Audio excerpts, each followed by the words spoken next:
Queridos irmãos, que tenhamos um momento de paz, de alegria, de reflexão. Hoje o tema é sobre a prece. Nunca é demais falarmos sobre oração no momento em que estamos passando, em momentos de transição. E eu escolhi esse tema para trabalhar hoje com os senhores por conta da necessidade. Então, eu não acredito que nós já tenhamos, de alguma forma, exaurido esse tema, que está sendo tão necessitado de ser falado e tão oportuno de ser praticado. Eu separei aqui algumas obras dentro da doutrina espírita para que nós pudéssemos refletirmos juntos da importância dessa prática que há de nos manter equilibrados, serenos e, acima de tudo, fortificados para passarmos juntos por estes momentos de turbulência com um pouco mais de firmeza, um pouco mais de serenidade. Antes de nós falarmos especificamente sobre a prece, nós precisamos entender como que ela funciona, como que é o mecanismo das nossas ondas mentais. Um livro que eu indico é esse, Mecanismos da Mediunidade, de André Luiz. André Luiz vem falar para nós sobre um aspecto dentro da física. Nós sabemos que o nosso pensamento, ele tem cheiro, ele tem peso, é uma matéria, ele tem forma. Nós, encarnados, não conseguimos visualizar o pensamento, mas os desencarnados percebem. Mesmo nós, encarnados, mergulhados num corpo de carne denso, nós sentimos as vibrações uns dos outros. Nós somos perceptíveis, nós percebemos e somos percebidos. É natural a gente encontrar pessoas e percebemos que a afinidade às vezes não bate, a energia da pessoa não está legal e a gente acaba absorvendo essas energias também. Então a gente consegue sim perceber essa onda que envolve a pessoa e nós somos, de uma certa forma, influenciados por ela. Então, como que a gente vai entender o pensamento? Como que a gente consegue melhorar a nossa capacidade de pensar, selecionar as nossas ondas mentais? Primeiro a gente vai compreender como que ela funciona. Em Mecanismos da Mediunidade, de Chico Xavier e Valdo Vieira, ele vai falar sobre correntes ondulatórias do pensamento. Essas correntes ondulatórias do pensamento, ele diz o seguinte: uma frase que emitimos ou um instrumento que vibra cria ondas sonoras. Essas ondas, elas são perceptíveis ou não ao ouvido humano. As ondas, elas são avaliadas segundo o comprimento em que se expressam, dependendo deste comprimento do emissor em que se verifica a agitação.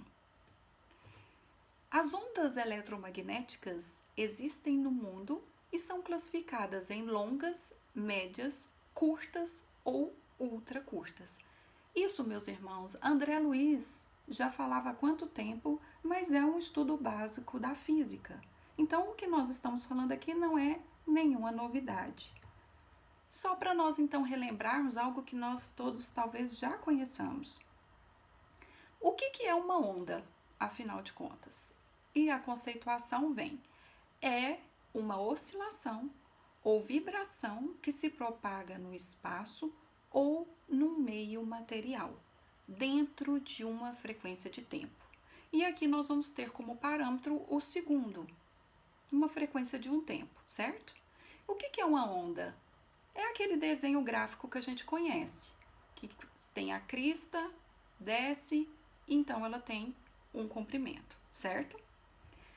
Quando nós temos uma vibração por segundo, nós dizemos que nós temos 1 Hz.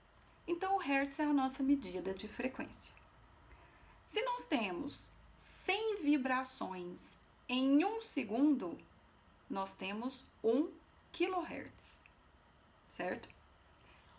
1 milhão de vibrações por segundo, nós temos 1 megahertz ou 1 milhão de hertz. O que é uma onda longa, uma onda média, uma onda curta? Então, lembrando ainda daquele desenho gráfico da onda, certo?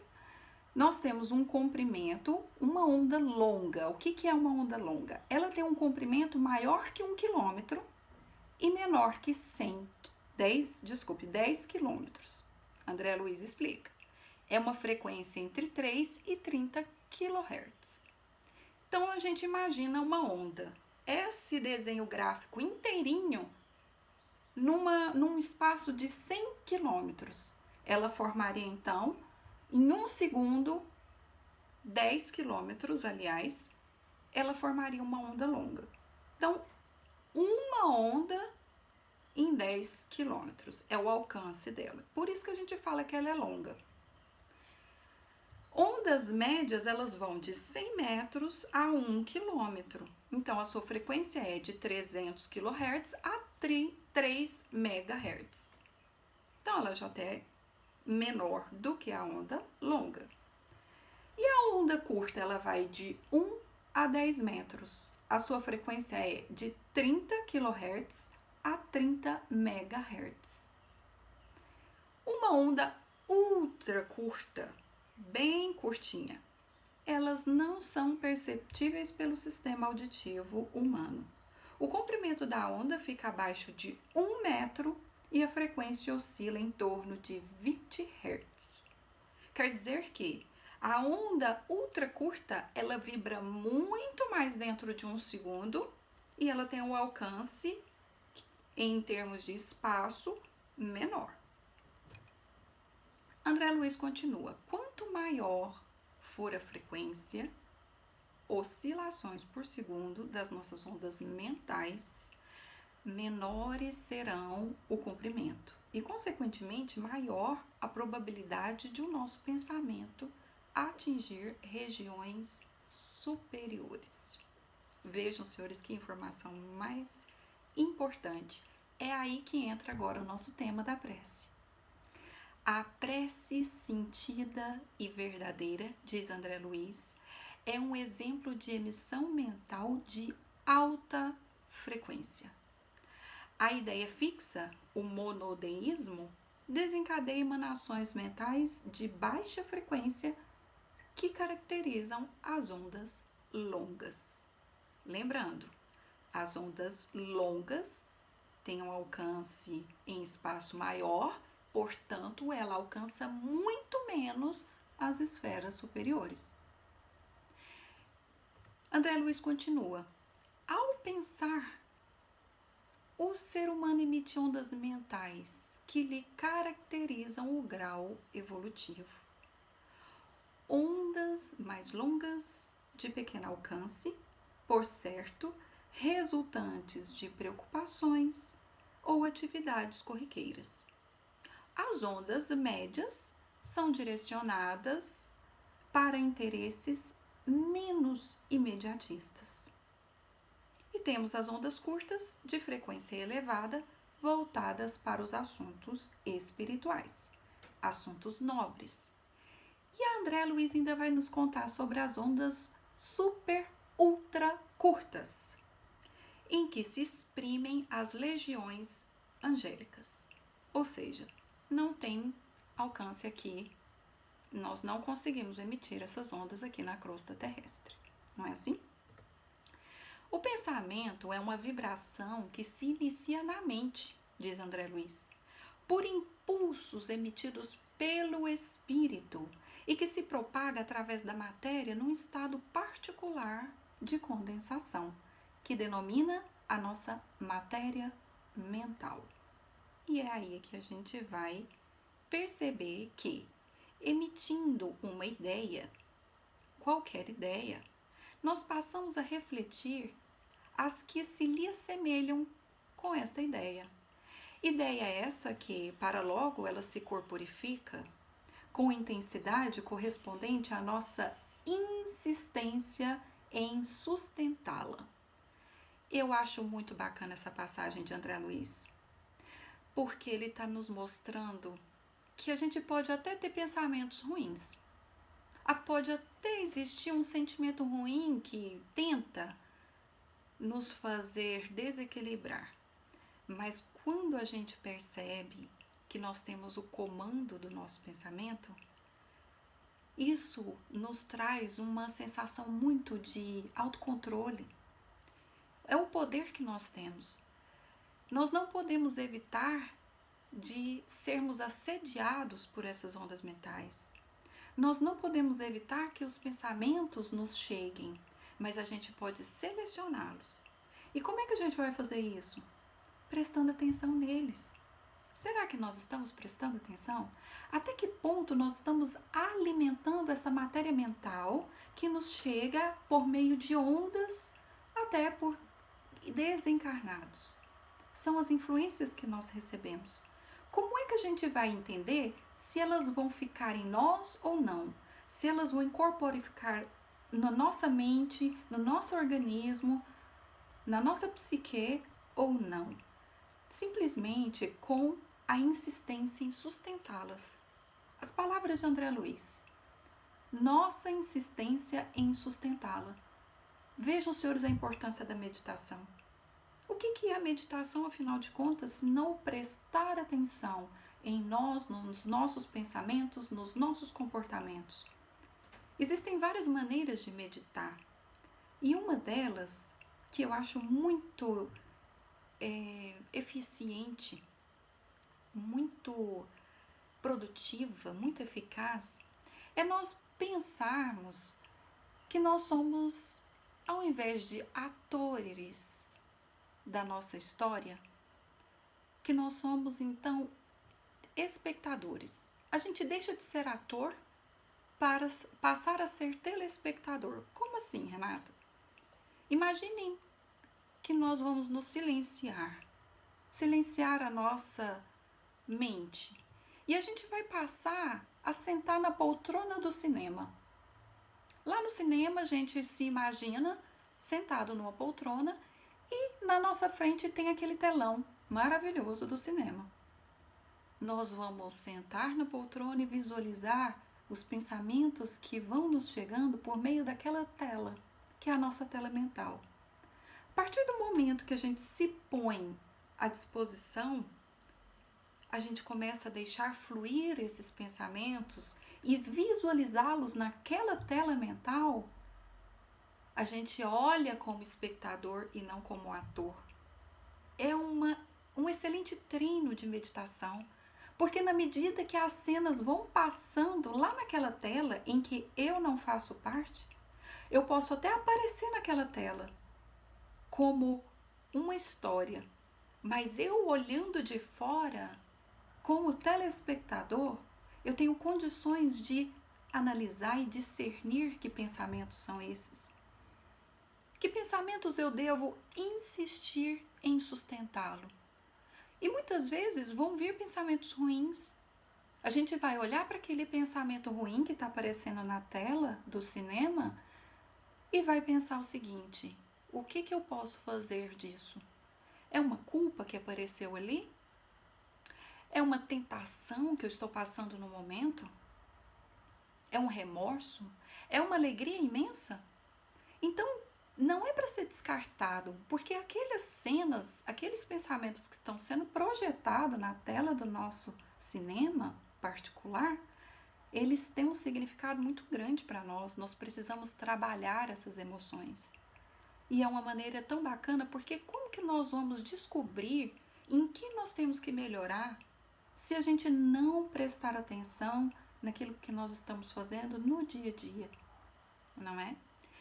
Então, André Luiz traz para nós essa inteligência, o controle do nosso pensamento.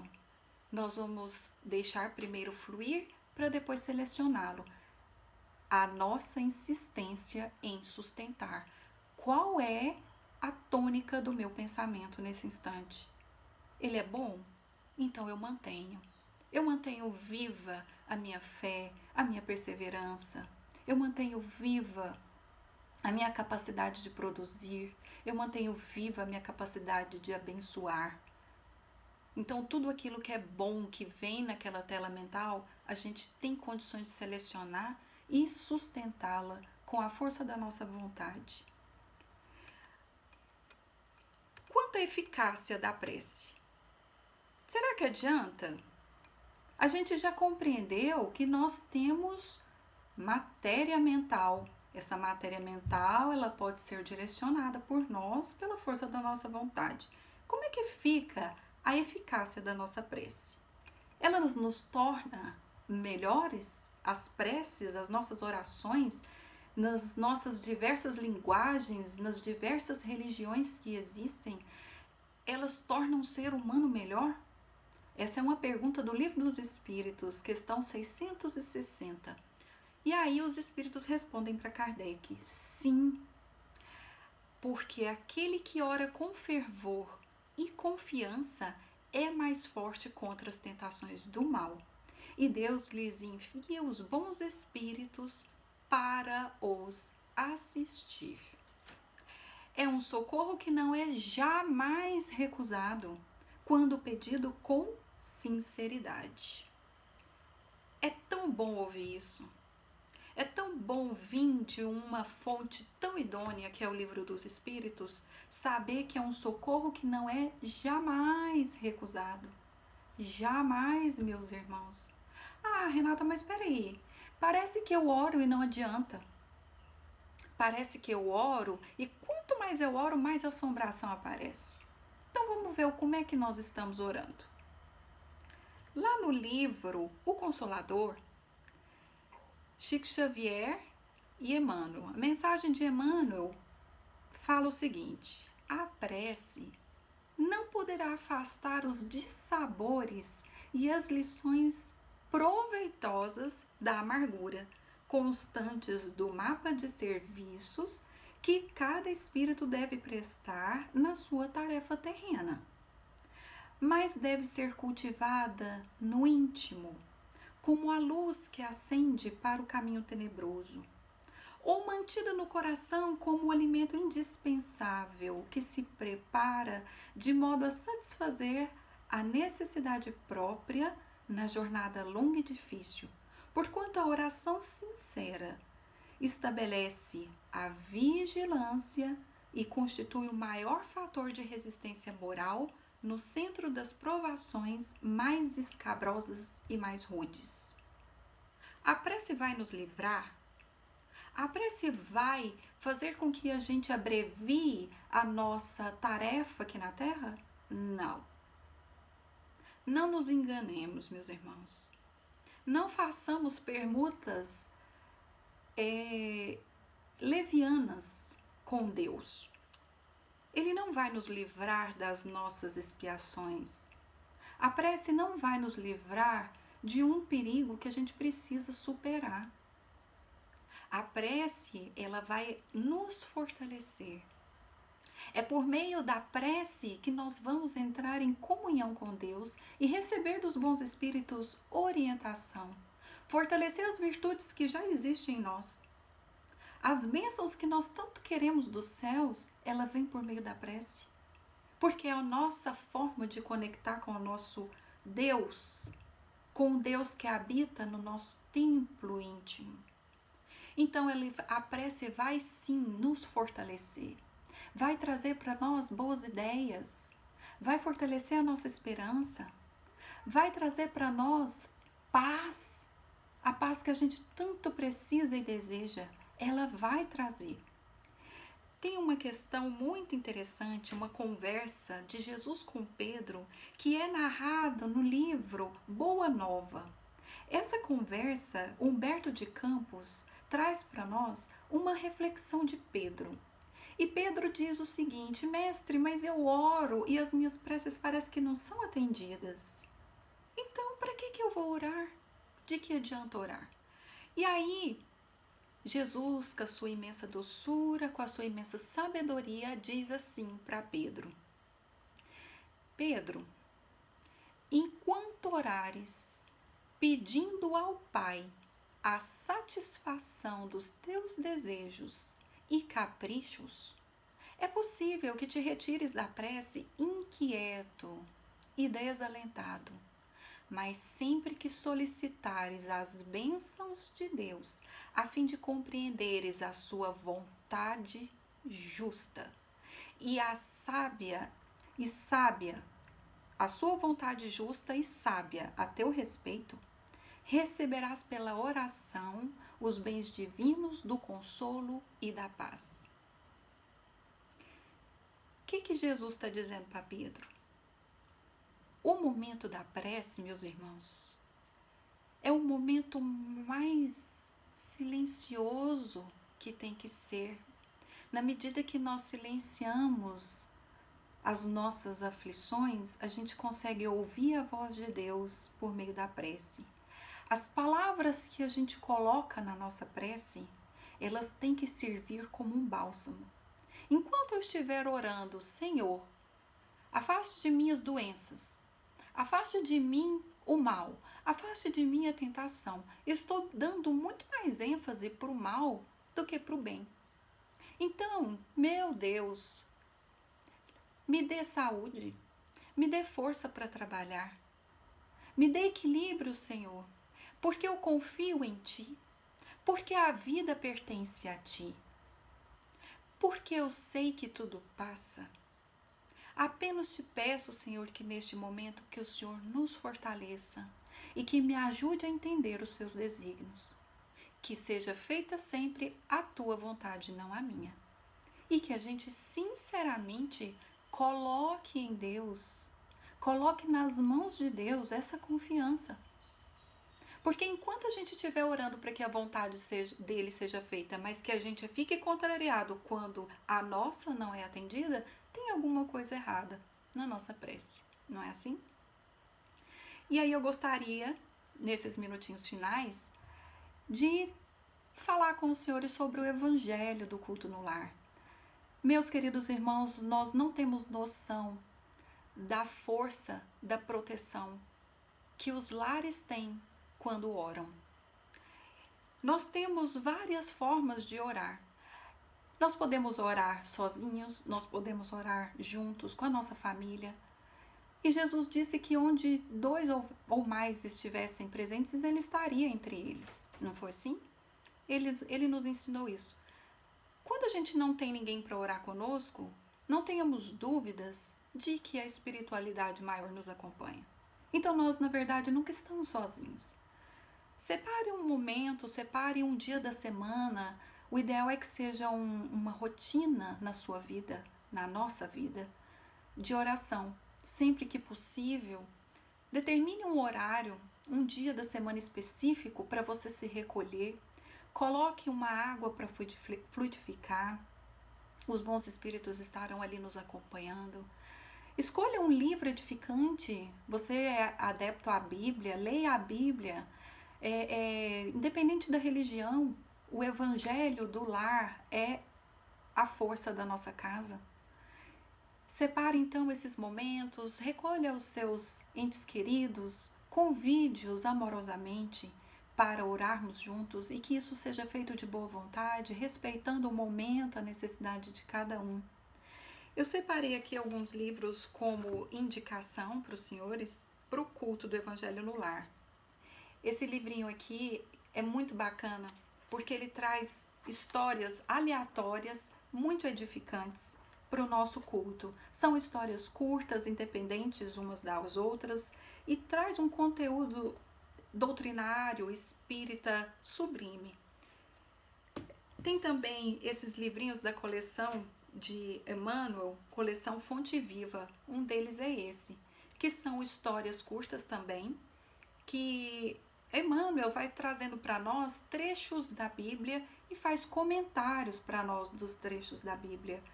Muito legal esse livro para um culto também, são histórias curtas e que a gente possa durante o culto permitir o debate entre os integrantes. O que você achou, o que você entendeu, né? Comecemos com uma prece inicial e vamos dando sequência com as leituras. Para quem tem criança em casa, eu recomendo esses livros do nosso querido irmão Luiz Hu. Ele tem vários livros nesse sentido, próprio para criança. Façam com que as crianças participem, que elas criem essa rotina de orar em família ou sozinhos mesmos. Tão importante ensinar as crianças, ainda que seja de uma forma mecânica e repetitiva, o Pai Nosso, porque no decorrer dos nossos anos de vida a gente vai entendendo o Pai Nosso de uma forma mais sublime. Então que a gente possa cuidar dos nossos lares, que nós possamos cuidar das nossas famílias, que nós possamos ter este momento tão importante na nossa vida, que nós possamos estar fortalecidos para que nós possamos estar bem e ajudar os outros também. Tantos irmãos nossos precisando das nossas preces, do nosso auxílio fraterno, da nossa presença, não necessariamente física. Então fica aqui o meu abraço, o meu desejo imenso de que tudo passe, de que tudo melhore e na certeza de que Deus está no comando das nossas vidas. Muita paz a todos, que Jesus abençoe, que vocês todos fiquem na paz dele.